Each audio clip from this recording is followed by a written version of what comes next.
नमस्ते, सत श्री अकाल, आदाब। मैं एडवोकेट हरी लाइव पोर्तुगल बाहर की तरफ से आप सभी का स्वागत करता हूं। दोस्तों, आपका आईमा का पोर्टल है, पहले आपको रिजेक्शन आया हुआ था, ऐसा आपको बोला जा रहा था बहुत सारे टिकटॉकर के द्वारा।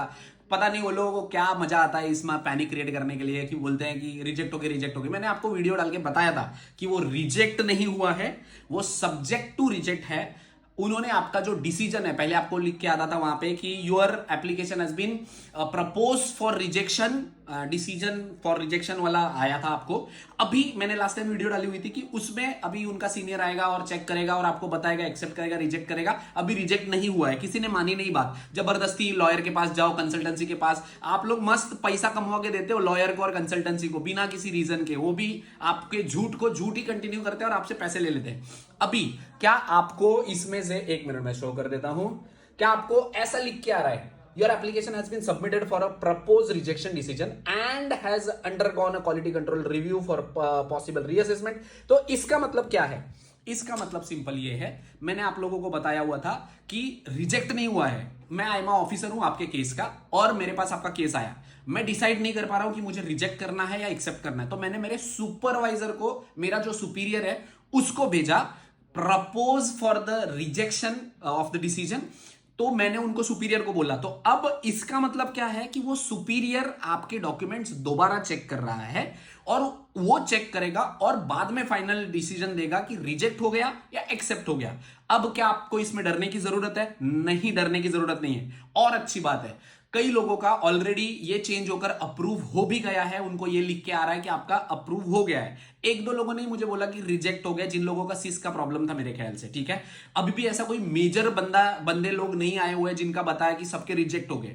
आपका अगर रिजेक्ट होगा तो वहां पे लिख के आएगा यूर एप्लीकेशन रिजेक्टेड, ऐसा लिख के आएगा, ठीक है। बट इसका मतलब क्या है जो मैंने आपको अभी बताया, तो आपका सुपीरियर अभी चेक कर रहा है, सुपीरियर चेक करेगा, डिसाइड करेगा, डॉक्यूमेंट देगा, फालता देगा, जो भी है देगा और एक्सेप्ट करेगा या रिजेक्ट करेगा। इसमें डरने की बात है? नहीं, डरने की बात नहीं है। दूसरा एक और भी है इसमें, मैं उसमें भी बता देता हूं।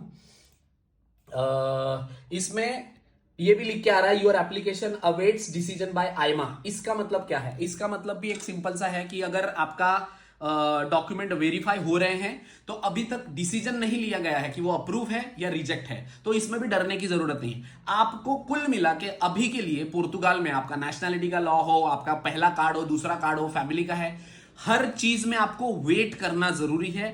1 से 1.5 महीना वेट करो, हर कोई चीजें क्लियर हो जाएंगी। आपको अगर ऐसे लिख के आ रहा है, इसका मतलब है आपका सुपीरियर जो है वो अभी चेक कर रहा है आपके डॉक्यूमेंट दोबारा से, उसके कैपेसिटी में वो एक्सेप्ट करेगा तो कार्ड अप्रूव का दिखाएगा आपको 15-20 दिन में, अगले हफ्ते भर में, 2 हफ्तों में आपको दिखा देगा। अगर वो रिजेक्ट करता है तो वहां पे reject your application has been rejected ऐसा लिख के आएगा।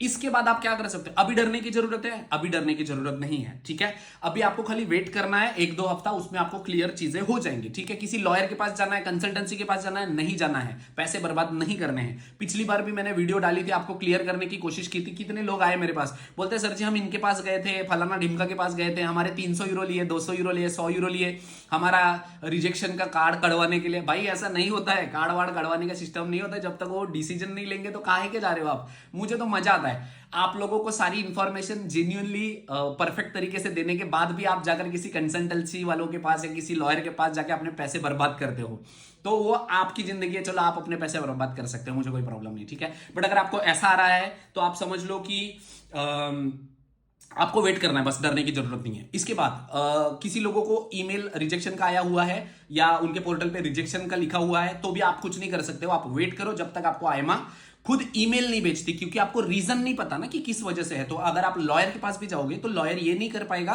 किस रीजन से आपने रिजेक्ट किया हुआ है।